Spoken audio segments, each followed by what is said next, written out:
Hey everybody, thanks for joining me as I take a look at another stack of metal zines. But before we get to that, I'm going to look at a couple metal-related books that I've come across recently. You know, sometimes you go to the park and you'll see those big stands, take a book, leave a book. Sometimes people have kind of like a mailbox thing in front of their house with the same deal. And came across a couple interesting things. First being Michelle Remembers by Michelle Smith and Lawrence Pasder, MD. So this is meta-related because if you're familiar with the band Blasphemy and the whole Ross Bay cult thing, I believe they were influenced by that due to this book. This book is the memoir of a satanic ritual abuse victim. And these events apparently took place in Vancouver Island and the Ross Bay area, I think, which is how it came into like the metal lore. Take a look at that cover there. Scary inner cover. Apparently this book has been totally debunked. Unfortunately, I would think this stuff probably happens somewhere, unfortunately, but the thing I found creepy about this was just all like the underlined parts, and I don't know. I just found it really weird that someone else went through this book underlining it and looking at weird details. But that's that. Next up, Paradise Lost by John Milton. Not only do you have the band Paradise Lost, but there's been, I think, many like concept albums and songs based on the book. I flipped through this quickly, and I don't think I'm gonna get around to reading this. It's just not the kind of reading I'm gonna be doing these days. But once again, a lot of weird notes and highlighting here, specifically relating to Satan and the devil and hell and all this stuff. So again, who's dropping this stuff off? I don't know. Last book we're gonna look at is Drawing Down the Moon, Margot Adler. Of course, Drawing Down the Moon, the debut album by Beharit, and that, you know, the occult and stuff is definitely not something that I dabble in, but you know, flipping through a book here and there is pretty interesting. And yeah, I heard lots of references to this book over the years. Definitely a lot about witchcraft and the occult and, what does it say? Witches, druids, goddess worshippers, and other pagans in America today.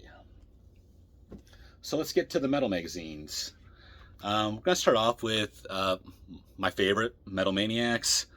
All these issues I bought when they came out, but again, in my 20s, I pretty much threw out all my metal magazines, and now I'm just kind of picking them up here and there when I see a good price. But this one here, October 2001, Slayer on the cover.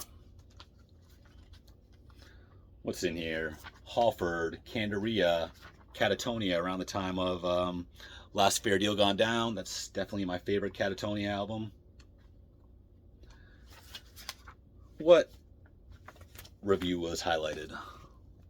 Halford Live Insurrection. Pretty sure that was a double live album. Rewind on Rigor Mortis. As usual, you got the Relapse Records back cover.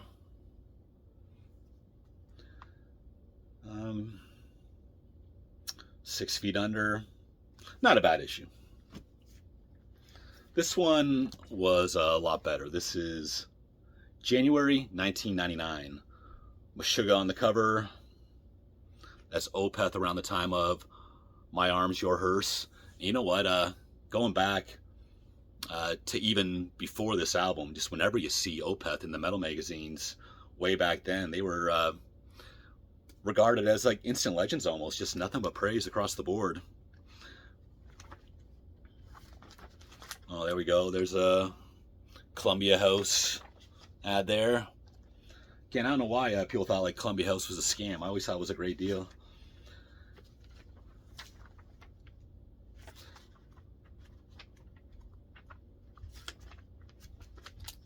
Oh yeah, look at that. Full Moon Productions. Look at that Acheron ad.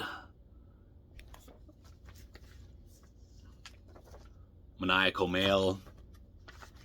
It's definitely interesting looking at the old letters. Like, some things is it's like nothing's changed, and then in other ways everything's changed. What's the think tank on drummers in metal?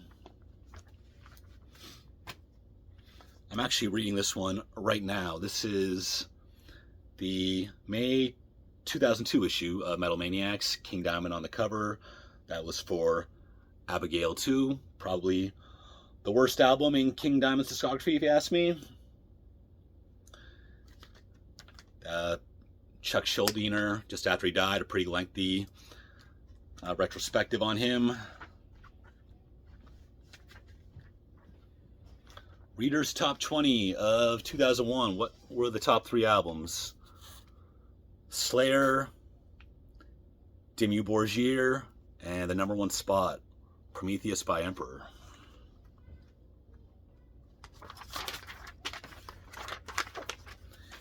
Ancient Rites. I do not own any Ancient Rites albums, but I think they're a pretty awesome band. I've been definitely spending a lot of time this week listening to some Ancient Rites. I was reminded of them by this article. Okay, let's get to some more recent stuff. Metal Execution Magazine, issue 3. I've bought all 3 so far, and never been a disappointment. One thing I thought was pretty fun was the Undergang Fitted Corpse article. It seems like it was like a roadie or a merch guy that kind of detailed the tour, of which I attended the Toronto date. Yeah, I remember that was a pretty nasty snowstorm the day before that, and I was walking to the show. Just my feet were just totally soaked by the time I got there. Who else we got? Corpus Offal, Morbid Scream, Burnt Offering, Desolus, basically underground death metal. And again, I believe this issue is, or sorry, this magazine is done by the guy that runs Headsplit Records. Looked at this before. I went back to get an old issue of Death in the Sun, issue 2. Guess the biggest name in here is the True Werewolf from Satanic Warmaster. But again, this is interesting, but pretty dicey zine and not for everyone. And this is another new zine, Wolf Cult Religion. And judging by like the cover and stuff, it kind of looks like it be something along the lines of Death in the Sun, but definitely no politics or anything like that in there. This is all about the metal, and I really enjoyed this one. I know I can get the issue after this, so I'm probably going to work on that soon. But yeah, I liked about this was there was a lot of bands that I've never listened to that I really dug upon digging in. Mark Graf, it was like it's like a German band that's like Seared Ungol meets black metal, really cool. Got Thornspawn from Texas, Seer Bliss from Hungary, Hearst, that was a pretty interesting doom band that I listened to their newest album on Spotify. I thought that was pretty cool. And there was one other band here. It was kind of like what do you call it? A dungeon synth meets classic black metal thing. Overall, I thought this was a really cool zine. Another one here is Killer Magazine. I believe this is based out of Canada, but I can't find a ton of information about it. Somewhat on the short side. There's like 20 interviews here, but some of them are just like a half page long. But you definitely got some names here. Nasty Savage, Enforcer, Attacker, Raven, Night Cobra, Whip Striker, Unto Others.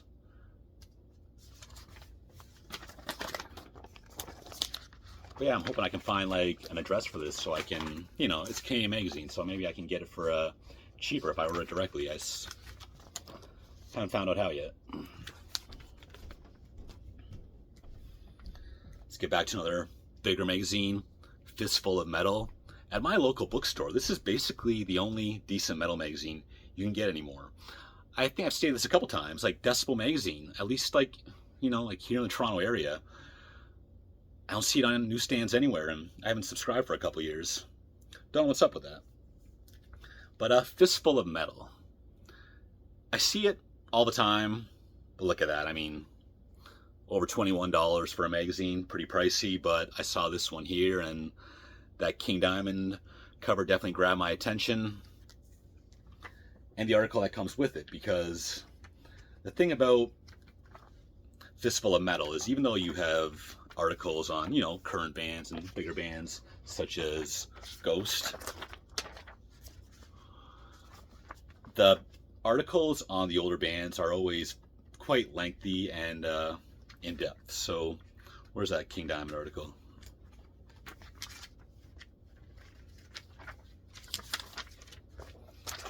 Just looks awesome. Lots of good information, lots of cool pictures.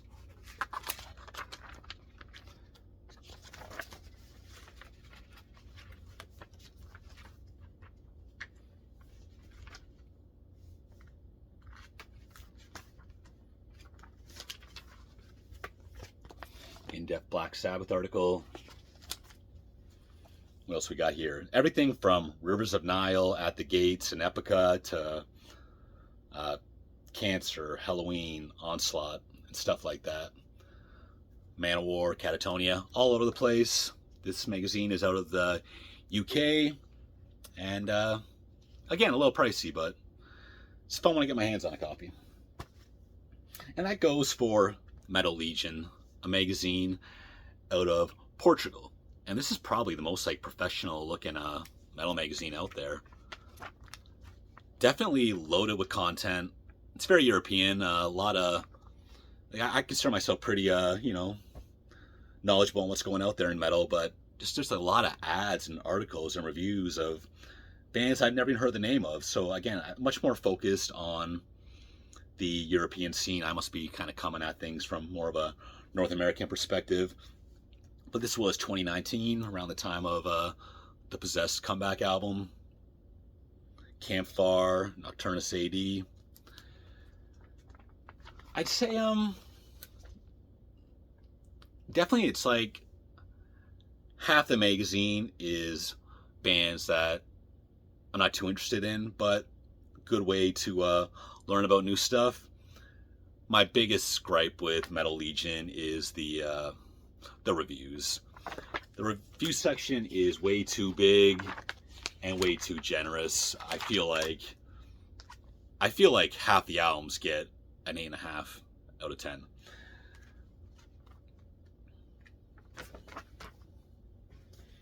Here's a somewhat more recent Metal Legion from 2003. Shooter on the cover. Another Norwegian band on the cover, Nocturnal Breed, Vomitory.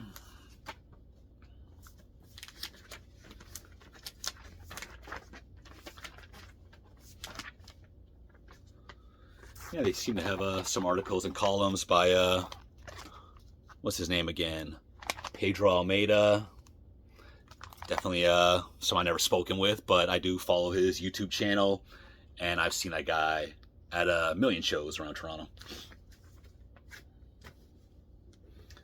And finally, a zine compilation, Temple of Adoration zine. So if you take a look at this, it does look like it's straight out of the 90s. But it's not. It's old school style, but done from, I believe it was like 2008 to 2017 or something like that. I bought this from Hell's Headbangers. Haven't really cracked it open yet, but underground black metal for the most part. Lots of names I recognize, lots that I don't. I'm really looking forward to getting into this one. And actually, I saw for sale another zine compilation of Petrified Zine. think that was from like back in the 90s. The guy that ran Full Moon Productions, a big part of bringing black metal to North America. And that I would have loved to have bought that, but it's sold out. I think you can still order from Europe, but that's always going to be a pricey thing. Hope to get my hands on that sometime soon. Thanks for joining me. I'll see you next time.